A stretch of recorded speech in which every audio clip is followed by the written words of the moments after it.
We're up here on the stage at the Heartland Cafe, and the sun is not as bright as it was early this morning, but it's still too warm. And speaking of warm, let's talk a little bit about climate change. One of the things that I was looking at was a number of green groups have called on the president to act more on climate change. He talks a lot about clean coal. Some people say there's no such thing.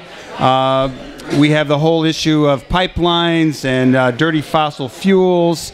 Some people are even talking about, we ought to talk to Kerry about climate change as a national security issue. Jan Schakowsky, give us your take on climate change. Well, I have the pleasure, sometimes dubious pleasure, of being on the Energy and Commerce Committee where I have to tell you, one day, Michael, the discussion was so surreal about climate change and the fact that it doesn't exist. On the, you don't hear that anymore. On the other side of the aisle, they still talk about it? That I said I wanted to make a point of a friendly comment to my colleagues on the other side of the aisle in the committee, and I said to them, you know, remember this hearing is on the record. This will go down in history. You might want to consider not embarrassing your grandchildren. It was not received well. It is so totally bizarre, this failure to acknowledge, despite Katrina and Sandy and all these dramatic climate occurrences and the warm day on January, what's the date? Today is the 12th. The 12th, happy birthday. The 12th. It's actually Bernardine Dorn's birthday too. Happy birthday, Bernardine. You know, that, and it's scary to me. It's really scary to me.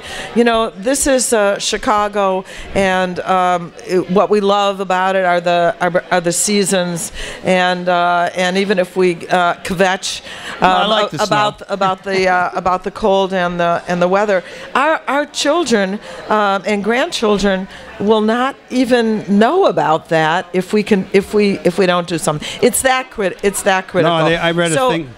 So well, you said I mean the question is that there's talk about it. The president always puts it in the top three. But what are we really going to do about it? We didn't play a major role at Doha.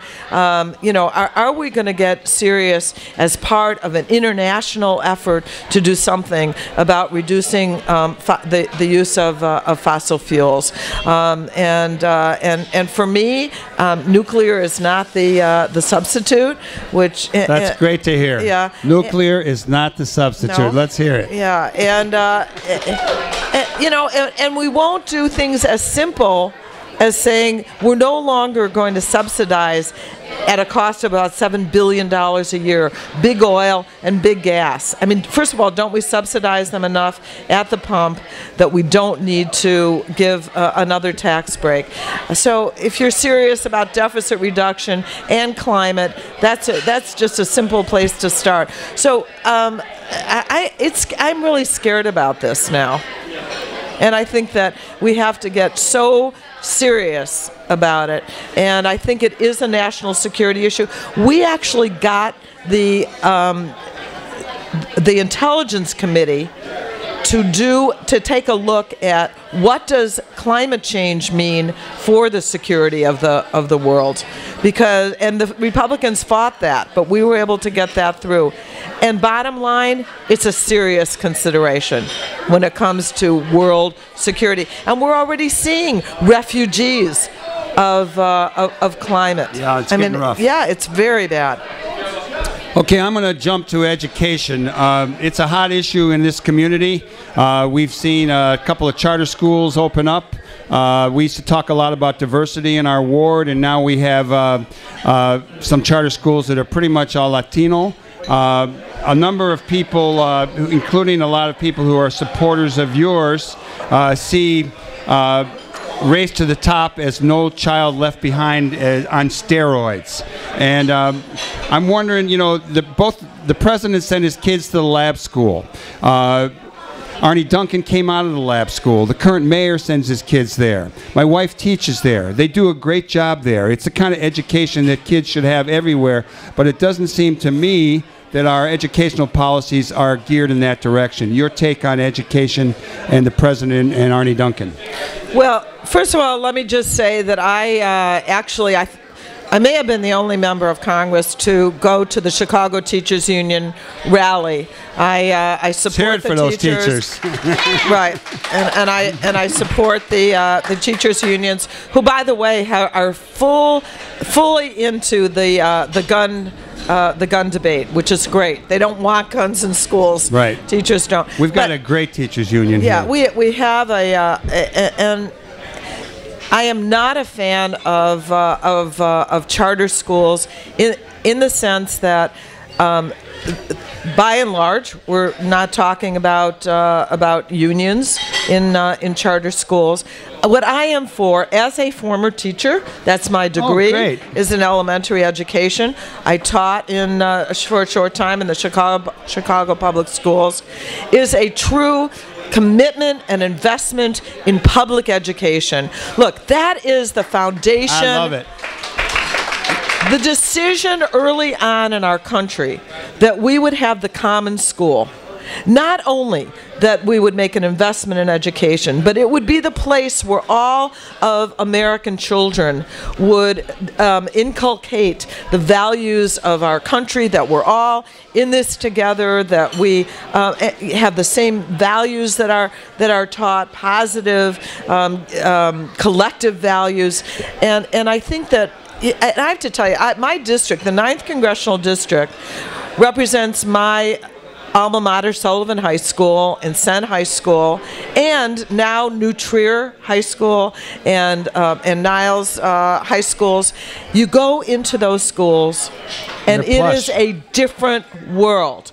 I was able, in the good old days of earmarks, to get some money for science lab at Senn High School. But you walk into the science labs in these other schools, and they're like professional places. You can really do the kind of work that you want young people to be able to do. I mean, I always noticed how plush they are in the suburbs, how limited they are in the city. I mean, it's just, everything. So if there were an equality of resources, and I go back to the book Savage Inequalities that talked about how we should actually be putting more money into low-income communities, investing more money than we do in some of the wealthier schools. I like in order to make sure that we educate all. And I'll tell you, we're in trouble, because if it were not for foreign students that come here to Northwestern or Loyola to do this graduate work in the STEM fields, science, technology, engineering, and math, those departments, some of them would have to shut down. What's the matter with our kids? There are jobs open because we don't have the educated kids that can fill those jobs of the 21st century. This is unacceptable. It's immoral. It is uneconomical. It is wrong. Jan, when you talk about we maybe should put more money into like the local schools, even a higher level than go to other places. That's kind of the thing I would used to say about dealing with poverty. That the only way we're going to really deal with it is if we make an extra commitment to not only jobs but to housing and to education and putting a lot of money. You and I both go back far enough, I think, where we remember Michael Harrington's book The Other America, that talked about poverty in America, and then we had the War on Poverty and Vista and these kind of things. Where are things at on poor people today? You don't even hear the word working class. We talk about middle class, not a lot of talk about poverty. I'm sure there are as many or more poor people today in relation to others than there ever have been. And who speaks for the poor? Oh, absolutely. Well, the phrase now is the middle class and those who aspire to it, which is, but still. And I'm part of the Progressive Caucus, which has really begun to focus and hone in like a laser on poverty in America. I want to go back to Romney's 47%. Think about the video. he talked about comfortably in this home of a gazillionaire in Florida about all those undeserving 47% who just want to take. There were other people in that room. Clearly. And there were people serving drinks with phones and serving food, with cameras. But they were invisible to him. They were. They were like furniture in the room to him, and he felt comfortable even in their presence to say those things. And of course, they got him. They got him on tape, and that was a great thing. You are listening. Go ahead. Well, I was just going to say this kind of feeling of deserving, that the top 1% control the same amount of wealth almost as the bottom 90% in our country. The disparity in wealth, the income gap, is as high as it was in 1928 in our country. And they make every effort then to deny people other than themselves a chance to get out of poverty. There are not any the programs, they fight them. It's just And you know what? criminal. That's a really stupid strategy. It's not just immoral and wrong and it's not good for people. This is a stupid strategy. A low-income country, a low-wage country, is not good for the future prosperity or even the current prosperity. If you believe that it's the middle class, it's demand, it's consumers, low-income consumers as well, that drives the economy and is going to keep rich people to be rich, then their strategy is all wrong. It is dangerous for our country. We're going to take another very short break. This time we're going to listen to Barry, what's his name? Barry McGuire, The Eve of Destruction. Real short break. We'll be right back with more Live from the Heartland, and we're going to talk about the Democratic Party and the future.